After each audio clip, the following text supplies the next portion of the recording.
Para jamaah sekalian yang dimuliakan Allah, kalau tidak salah sepekan yang kemarin kita melanjutkan, kita membahas tentang Quran Surah Fatir ayat 32 yang salah satu isinya adalah tentang berbicara tentang warisan-warisan Allah Subhanahu wa Ta'ala yang harus dimiliki bagi orang-orang pilihannya Allah Subhanahu wa Ta'ala, yaitu kita sebagai orang-orang yang beriman.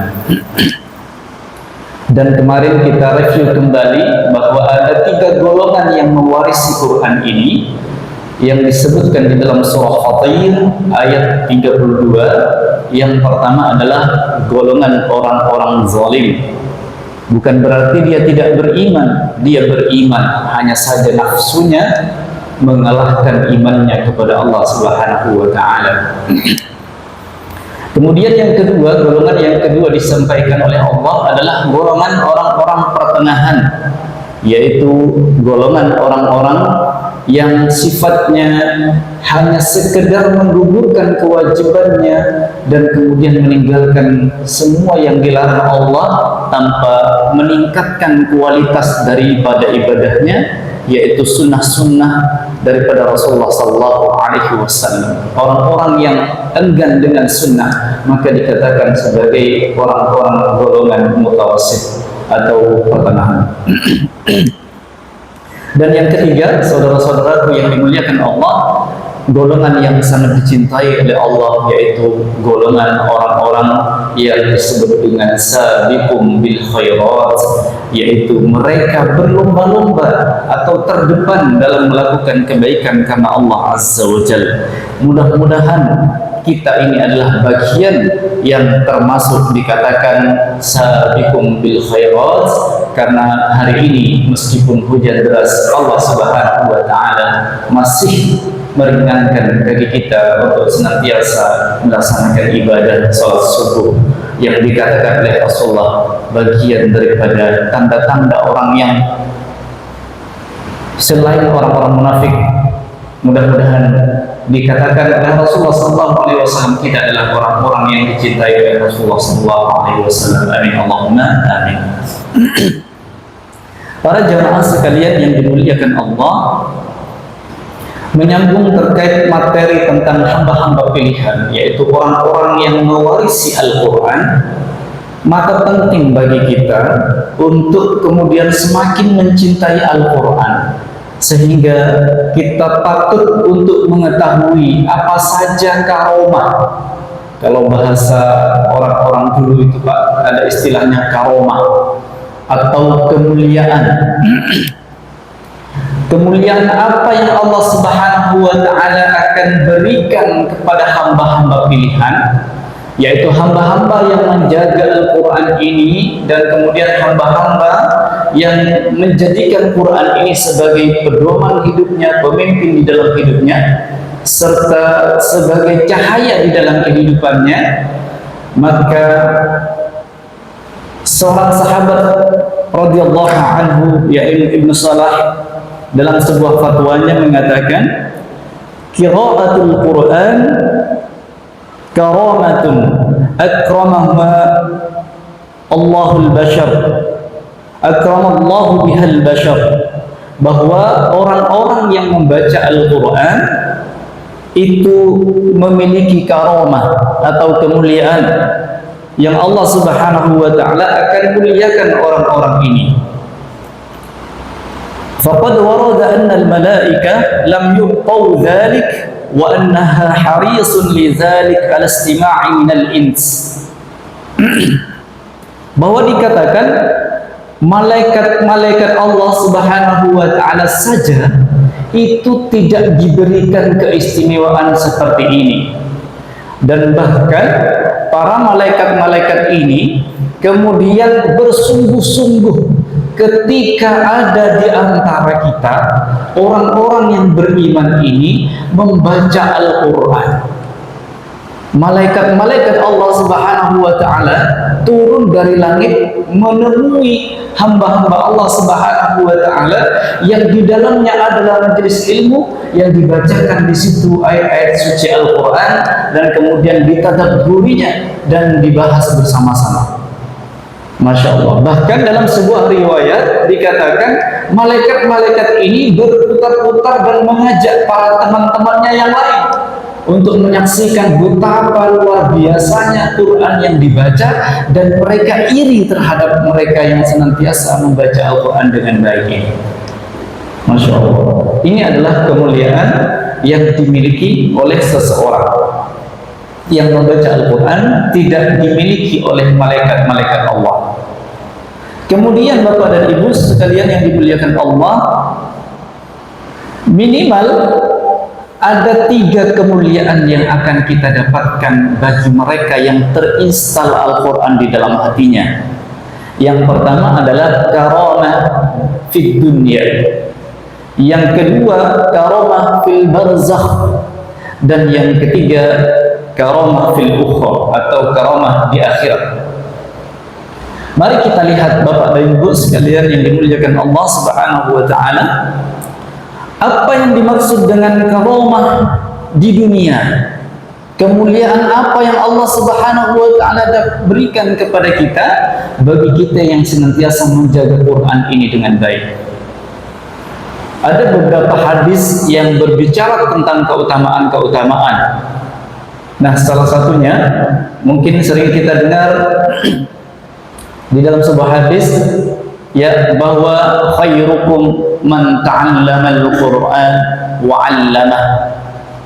Sebaik-baik kita, kata Rasul sallallahu alaihi wasallam, sebaik-baik kalian adalah man ta'allama al-Qur'an wa 'allamah, adalah yang belajar Al-Quran dan mengajar Al-Quran. Jadi Bapak dan Ibu sekalian dimuliakan Allah, ada 2 syarat di sini yang Rasul sallallahu alaihi wasallam katakan. Kalau kita ingin menjadi manusia terbaik, maka syaratnya ada 2. Yang pertama belajar, yang kedua setelah kita belajar, kita mengajar. Makanya Bapak dan Ibu sekalian dimuliakan Allah, ketika kita belajar Al-Quran, disitulah Allah Subhanahu wa ta'ala akan memberikan pahala-pahala yang terbaik. Bahkan dikatakan oleh Rasul sallallahu alaihi wasallam, al-mahir bil Quran ma'as-safaratil kiramil bararah. Orang-orang yang pandai membaca Al-Quran, maka orang-orang ini kelak akan dibangkitkan bersama para malaikat-malaikat yang mulia. Walladzi yatata'a, sedangkan orang yang terbata-bata dalam membacanya, tidak lancar membaca Al-Quran, maka jangan khawatir Bapak dan Ibu. Meskipun kita tidak mampu membaca Al-Quran, tetapi kita mencoba terus membacanya sampai terbata-bata, kata Rasul, maka mereka akan diberikan 2 pahala kebaikan. Yang pertama adalah pahala belajarnya, yang kedua adalah pahala karena sudah berusaha bersungguh-sungguh membaca, berinteraksi dengan Al-Quran. Maka mudah-mudahan kita bagian dari yang pertama boleh, atau yang kedua juga boleh. Kemudian yang berikutnya, setelah kita mampu membaca Al-Quran, maka kata Rasul, ajarkan itu. Ajarkan Quran ini kepada semuanya, sehingga siapapun yang mau mengajar Al-Quran, maka seolah-olah ini mereka ini menjaga tali agar terus tersambung kepada Rasulullah sallallahu alaihi wasallam yang beliau sudah wafat, dan kemudian inilah yang menjadi penghubung kita dengan Rasulullah sallallahu alaihi wasallam, tidak akan pernah terputus. Jadi Bapak dan Ibu sekalian dimuliakan Allah, orang-orang yang mengajar Quran inilah yang disebut dengan menjaga warisan Rasulullah sallallahu alaihi wasallam. Dan orang-orang yang menjaga warisan Rasulullah sallallahu alaihi wasallam, yaitu Al-Quran, itu kalau kita ibaratkan Pak, mirip seperti Rasul, mirip seperti Nabi. Hanya saja karena tidak ada Nabi lagi selain Rasulullah, maka tidak lagi dikatakan sebagai Nabi. maka mereka mungkin dikatakan sebagai ulama atau orang-orang yang berilmu. Maka kalau ada orang-orang yang mengajarkan Quran, maka harus kita muliakan, Pak. Harus kita junjung tinggi kemuliaannya. Kenapa? Inilah yang menjaga tali ini sampai kepada Rasulullah SAW. Pada beberapa bulan yang lalu, alhamdulillah, kami mendapatkan anugerah sanad dari Imam Hafiz dari Asim Tariq Satibiyah yang kebanyakan dibaca di Indonesia. Dan guru kami itu sanadnya yang ke-33 dari Rasulullah SAW, Kiai Haji Mudhari Ma'arif. Beliau adalah salah satu pimpinan dari Ma'had Ali di Sidoarjo. Banyak santri-santrinya yang hafiz Al-Quran. Dan kemudian beliau salah satu juga pembina dari kami, dari Metode Umi Foundation Surabaya. Beliau sampaikan pada saat penganugerahan sanad kepada kami bahwa kalian adalah para penjaga Al-Quran yang Rasul Shallallahu Alaihi Wasallam mewariskan Quran ini, maka sampai kepada kalian. Mudah-mudahan ini terus tersambung tali ini sampai kepada Rasulullah Shallallahu Alaihi Wasallam. Masya Allah, ini sesuatu yang menggetarkan hati. Kenapa? Kita membawa amanah yang besar dari Rasulullah untuk terus menjaga Quran ini terus eksis, dibaca sampai di yaumil qiyamah. Dan tugas kita hari ini di dunia ini adalah terus menciptakan pewaris-pewaris Rasulullah SAW dalam hal membaca Quran dan mengajarkannya. Mudah-mudahan kita bagian daripada orang-orang yang memuliakan Quran tersebut. Kemudian yang berikutnya, para jamaah sekalian yang dimuliakan Allah, selain tadi dimuliakan di dunia, ada beberapa hadis Rasulullah SAW yang menceritakan beberapa pentingnya surah. Tidak ke semua surah, tetapi surah di dalam Al-Quran saja. Salah satunya adalah orang yang membaca Quran.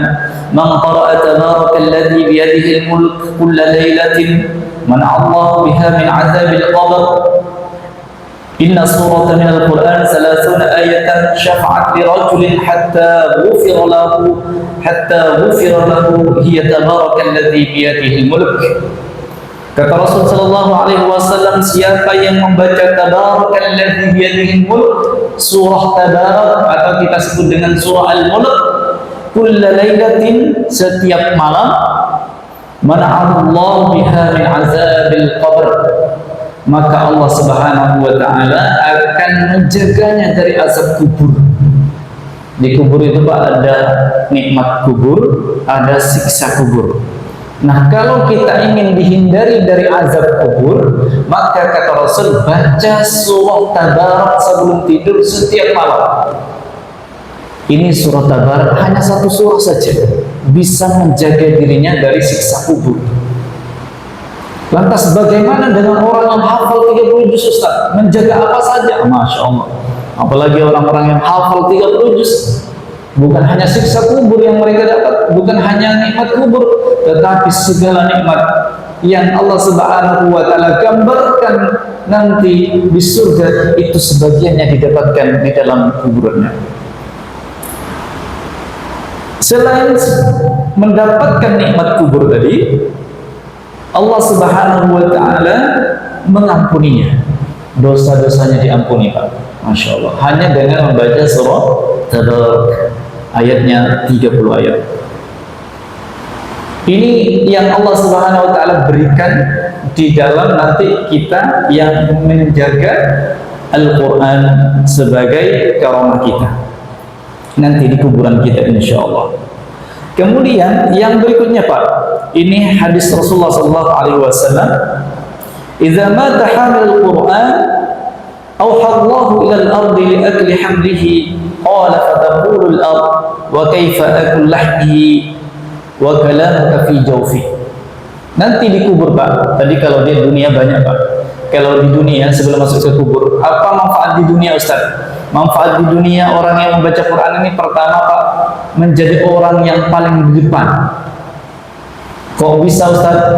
Siapa contohnya? Contohnya Bapak Imam tadi, Masya Allah, membaca surah. Terima hati kita Pak, suaranya enak, makhraj sifat hurufnya bagus. Itu Pak Imam ini Pak biasanya paling di depan. Kalau ada undangan Pak, bacaan apa selamatan, berjanjian dan sebagainya, biasanya Pak Imam itu di depan kan. Biasanya tempatnya paling istimewa. Termasuk ustadz-ustadz itu Pak, kalau ngisi pengajian itu kan yang lain duduk di bawah, ustadznya duduk di atas. Ini salah satu kemuliaan dunia. Belum lagi, Masya Allah, suruh baca doa dan sebagainya, suruh dimintakan fatwa dan sebagainya. Itu dimuliakan Pak di dunia, dihormati oleh orang lain. Kenapa? Beliau karena karomah kebesaran ilmunya, terutama dalam membaca Al-Quran. Belum lagi Pak, yang hari ini sering kita lihat gitu ya, kalau kita bisa mendidik anak-anak Al-Quran, yang bisa menghafal Al-Quran, di sekolah-sekolah itu Bapak dan Ibu, sekarang sudah ada jalur khusus tahfidzul Quran.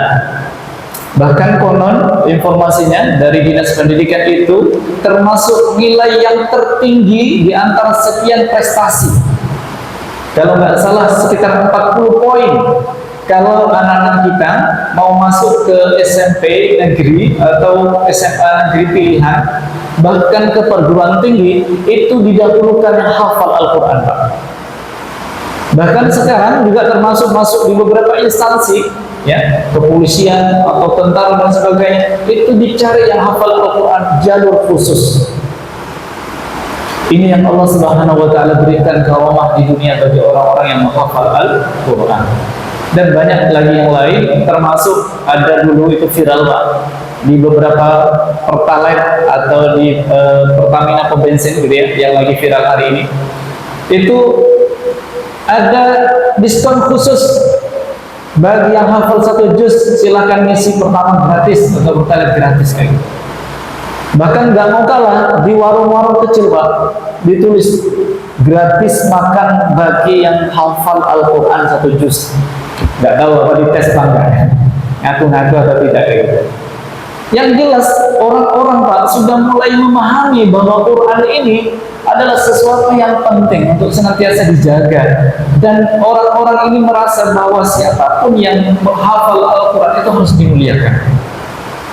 Ini di dunia saja itu mendapatkan fasilitas khusus, mendapatkan layanan terbaik dari kita sesama manusia, apalagi nanti di hadapan Allah Azza wa Jalla.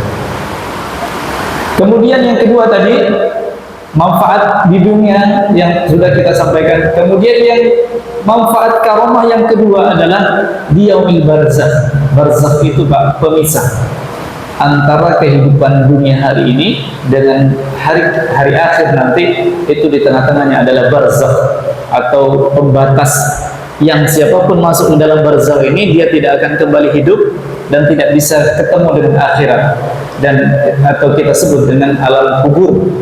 Nah, di alam kuburlah ini yang tadi saya bacakan, siapa yang rajin membaca surat Tabarok, ya, akan mendapatkan pengampunan dari Allah Subhanahu wa Ta'ala dan dibebaskan siksa kubur.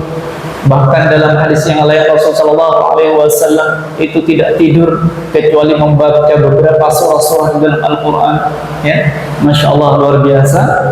Itu hanya surah Tabarak saja yang kemudian mampu menjadikan kita terbebas dari siksa kubur. Belum lagi dengan surah-surah yang lain yang tentu memiliki faedah-faedah tersendiri dan manfaat sendiri bagi orang yang membacanya. Kemudian yang lain, Bapak dan Ibu sekalian yang dimuliakan Allah, dikatakan oleh Rasul sallallahu alaihi wasallam bahwa kalau seseorang itu mati Pak membawa Al-Quran, idza mata hamilul Quran aw hallahu ilal ard li'ajli hamlihi, Allah berfirman kepada bumi yang tempat nanti kita dikubur, untuk memakan daging orang-orang yang mati itu, yang meninggal dunia, siapapun itu. Kemudian fataqulul ard, bumi ini berkata Pak kepada orang-orang yang membawa Quran atau yang hafal Al-Quran atau yang pandai membaca Quran, wa kaifa akul lahmihi wa kalamuka fi jawfi, wahai Allah, Bagaimana mungkin aku akan memakan daging orang yang hamba-hambamu ini, sedangkan ada kalamu yang berada di dalam tubuhnya. Orang-orang yang hafal Quran itu Pak, bumi itu takut untuk memakan dagingnya. Biasanya kan ada cacing, ada ular dan sebagainya, itu semuanya memakan daging-daging manusia itu. Makanya kenapa ketika orang meninggal setelah sekian puluh tahun itu, setelah sekian tahun, bahkan tidak sampai tahunan gitu ya, sudah hancur Pak. Dagingnya itu bahkan dimakan cacing-cacing tanah. Tetapi bagi orang-orang yang hafal Al-Quran, bagi orang-orang yang pandai menjaga Quran, itu bumi mengatakan, ya Allah, gak mungkin aku memakan kalamu. Orang-orang ini hafal Quran, ya Allah, gak mungkin aku makan dagingmu. Masya Allah, takut tanah ini kepada orang-orang yang hafal Al-Quran, sehingga jasadnya tetap utuh. Karena lagi-lagi karomah Al-Quran bahkan menemaninya sampai di dalam kuburannya kita, insya Allah. Begitu juga Bapak dan Ibu sekalian yang dimuliakan Allah, kuburan itu kan tidak ada AC-nya Pak, nggak dingin gitu ya. Terus tidak ada lampunya, gelap, dan tempatnya hanya 1 kali 1,5 kayak gitu ya, kurang lebih begitu. Tidak ada yang 2 kali 2 gitu, VIP. Tidak ada, hampir rata-rata segitu ukurannya. Nah, sempitnya kubur ini bagi orang-orang ahli Quran, maka seolah-olah Masya Allah lebih nikmat dibanding berada di dalam rumahnya ketika di dunia. Kenapa? Ada aliran-aliran Quran yang terus mengalir. Belum lagi kalau dia memiliki anak-anak yang hafal Al-Quran. Belum lagi kalau dia memiliki amal jariah, yaitu mengajarkan anak-anak Al-Quran. Setiap surahnya itu mengalir kepadanya, kepada orang tua kita, kepada saudara-saudara kita yang berada di kuburannya. Maka mudah-mudahan kita semua yang ayah bunda kita yang sudah tidak ada, mari kita terus niatkan Pak, setiap bacaan-bacaan surah kita ini adalah untuk ayah bunda kita yang sudah tidak ada, termasuk yang sudah ada. Kirimkan Pak, jangan ayahku sudah masih hidup, Ustaz, nggak perlu saya kirimkan. Ya Allah, semoga setiap bacaan-bacaan Quran maupun Ramadan ini, setiap huruf-hurufnya mengalir keberkahan kepada saya, keluarga saya, dan kepada ayah bunda saya. Semoga diberikan kesehatan. Insya Allah Pak, akan disehatkan orang tua kita, insya Allah. Ini adalah faidah atau karomah yang Allah berikan ketika di alam barzakh. Salah satunya adalah Allah menjaga dari siksa kubur, kemudian Allah ampuni dosanya, dan kemudian yang ketiga, Allah haramkan bumi untuk memakan daging orang-orang yang membaca Al-Quran. Kemudian yang berikutnya, saudara-saudara yang dimuliakan Allah, bukan hanya di dunia Pak, Bapak dan Ibu, kemudian bukan hanya di dalam dunia, tetapi sampai kepada dalam alam barzakh, Quran itu terus menemani kita. Bahkan dikatakan dalam sebuah hadis yang lain bahwa nanti ketika kita dibangkitkan, kita akan ditemani seorang yang tampan rupawan dan akan terkaget-kaget, siapa Anda? Aku adalah Al-Quran yang dulu engkau baca. Masya Allah, sehingga menjadi teman kita di dalam kuburan kita, insya Allah.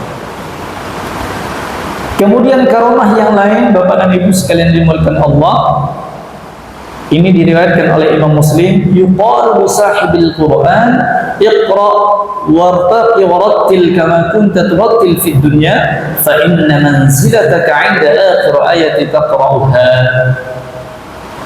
Rasulullah SAW menyampaikan bahwa Quran ini akan terus menemani kita, menjadi sahabat kita sampai di surga Pak.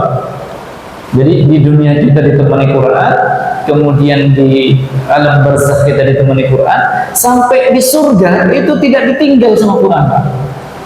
Terus ditampaikan begini, Iqra, bacalah, wartaqi, naiklah, ya. Kemudian warattil, terus bacalah. Kama kunta turattil fid dunya, sebagaimana engkau dulu membacanya di alam dunia. Karena sesungguhnya fa inna manzilataka inda akhir ayat yaqra, bahwa sesungguhnya kedudukanmu nanti di surga itu sesuai ayat terakhir, ayat berapa, surah berapa yang engkau baca.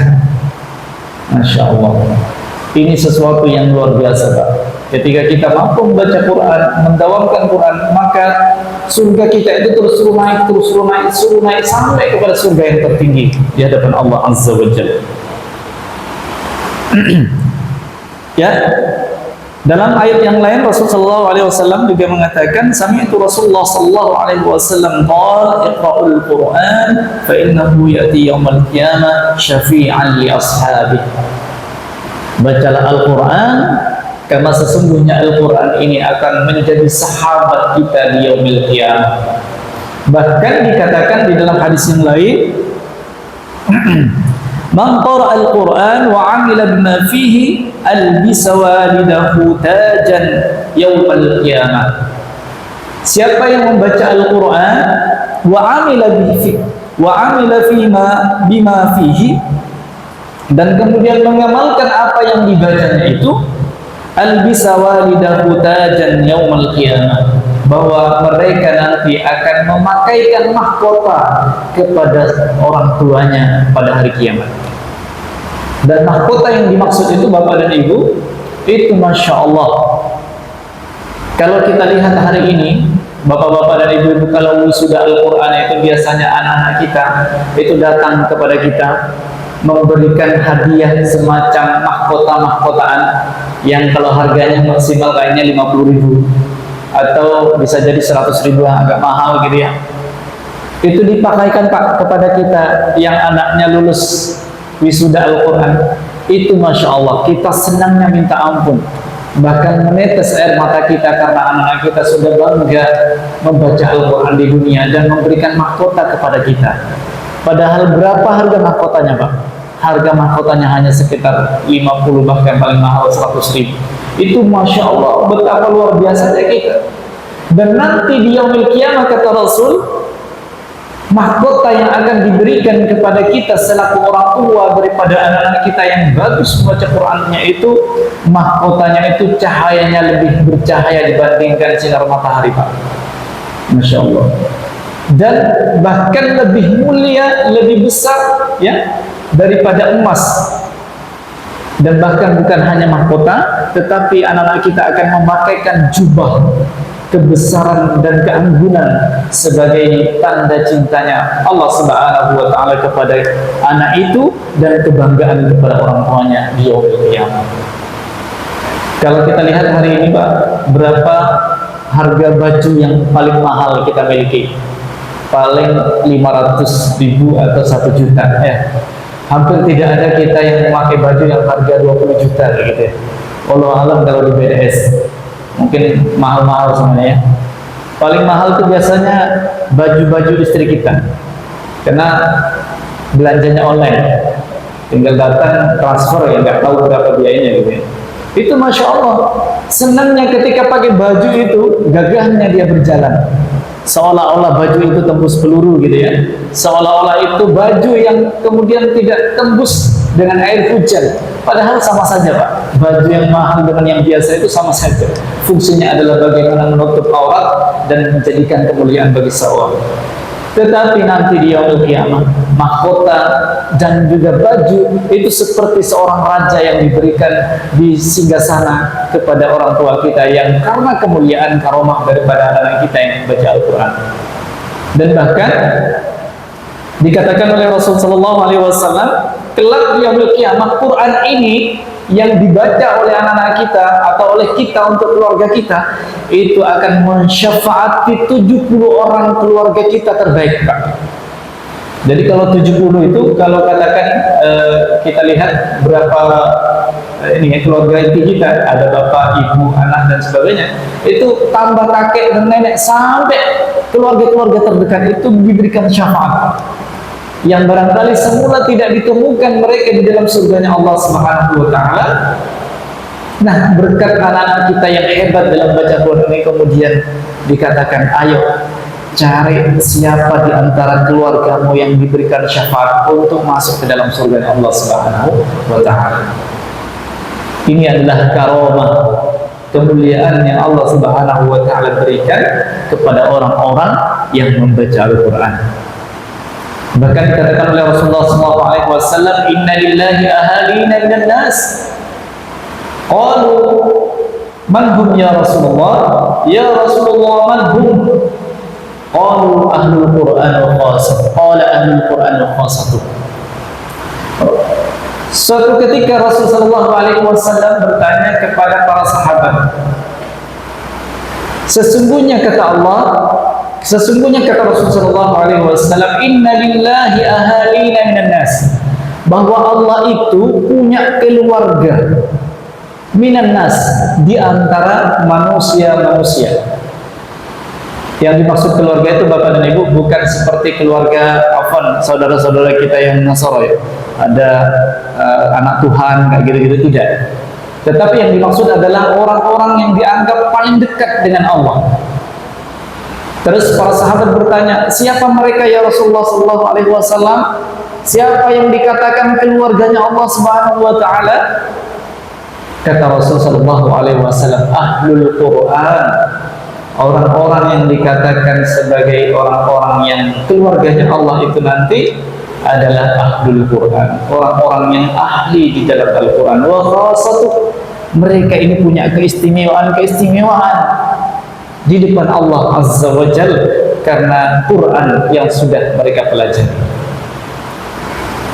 Para jamaah sekalian yang dimuliakan Allah Subhanahu wa taala, inilah karamah yang Allah berikan kepada setiap kita yang menjaga warisan Nabi Muhammad SAW dan menjaga warisan Allah, yaitu Al-Quran. Yang pertama, akan dimuliakan di dunia, akan diberikan fasilitas-fasilitas khusus di dunia, baik di mata manusia maupun di mata Allah Azza wa Jalla.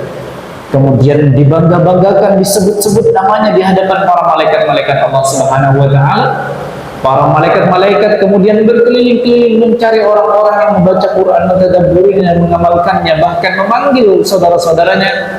Bahkan para jin pun, annahu istama'a nafarun minal jin, bahwa seseorang di antara jin, di antara makhluk Allah yang bernama jin itu juga kemudian terpesona dengan bacaan-bacaan Quran, sehingga mereka beriman dengan Al-Quran. Dan yang kedua, kemuliaan Quran yang akan diberikan adalah di yaumil barzakh.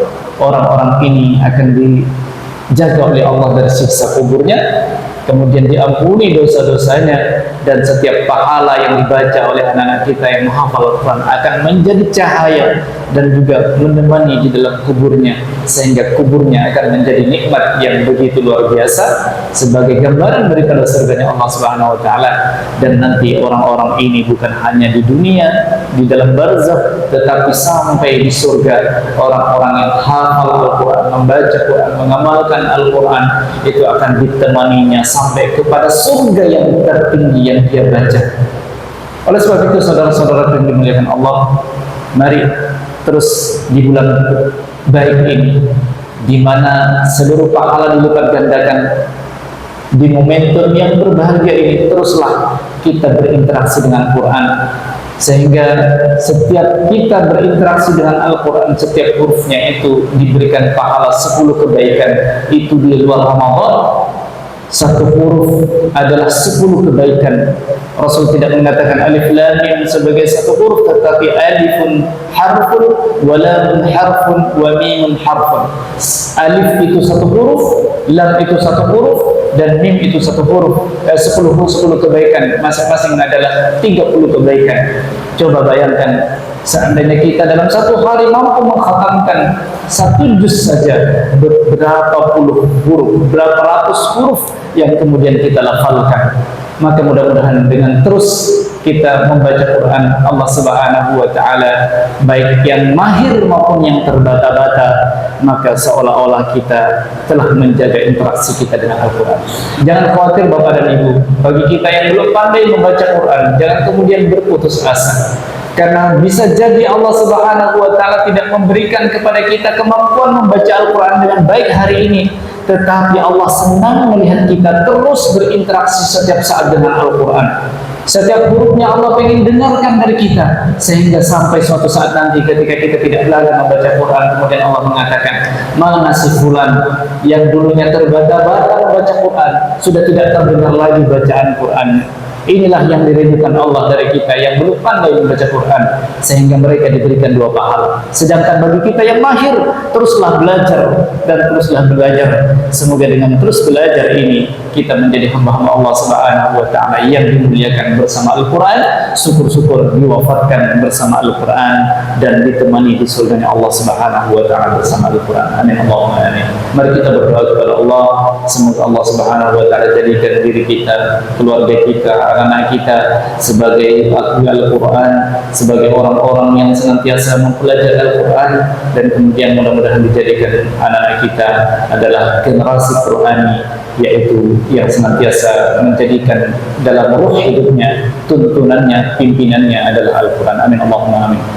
أعوذ بالله من الشيطان الرجيم بسم الله الرحمن الرحيم الحمد لله رب العالمين حمد الناعمين حمدا شاكرين حمدا يوافي نعمه ويكافئ مزيدا يا ربنا لك الحمد كما ينبغي لجلالك الكريم وعظيم سلطانك اللهم صل على سيدنا محمد وعلى آل سيدنا محمد اللهم اجعل جمعنا هذا جمعا مباركا مرحوما وتفرقنا من بعده تفرقا معصوما اللهم اجعلنا وأولادنا وتلاميذنا وتلميذاتنا من أهل الخير وأهل العلم وأهل التقى وأهل الاستقامة ومن أهل القرآن ومن أهل حافظ القرآن ومن أهل لا إله إلا الله محمد رسول الله صلى الله عليه وسلم ولا تجعلنا وإياهم من أهل الشر